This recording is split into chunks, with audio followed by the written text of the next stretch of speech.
James Thomas, Morning Blend. I'm here today with Neil Patrick Harris, who wears many hats, many hats. But the role that keeps him the busiest, dad of two. Neil is on hand to talk about how he plans to stay sane this back-to-school season, as well as his latest projects, including his partnership with Quaker. Welcome, Neil. How are you? I'm excellent, man. Thank you so much for having me on. Oh, thank you. Now, why are you partnering with Quaker Chewy?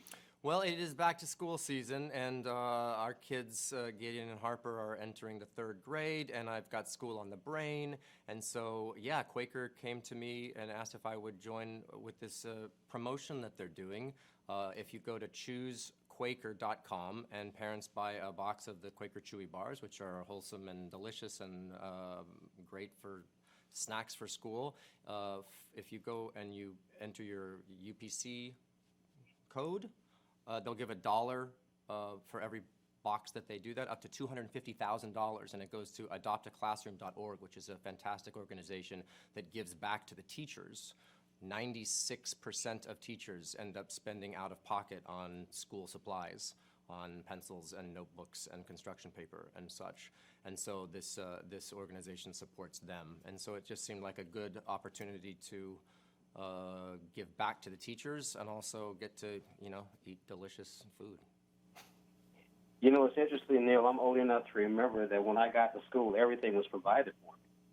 True, but you also want to be giving kids snacks, right, that are wholesome, that are delicious as well, gives them good energy, as opposed to just having them eat candy that they find on the ground.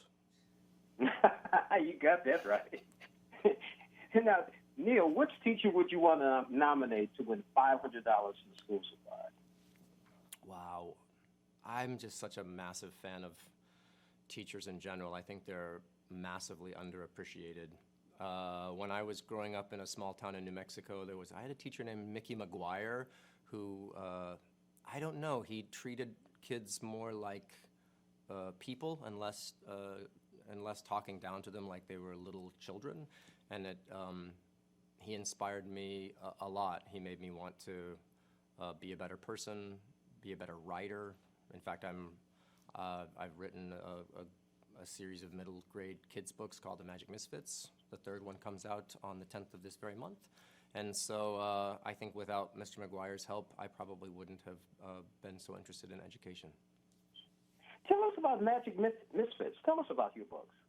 Yeah, I love magic, and I've been reading to our kids a lot, as has my husband, and so I was given the opportunity to write a book, and I thought, instead of a book, let me do a series, 4 books based about kids who like magic, not magic with wands, but magic with cards and coins, and so I came up with this idea of these 4 kids.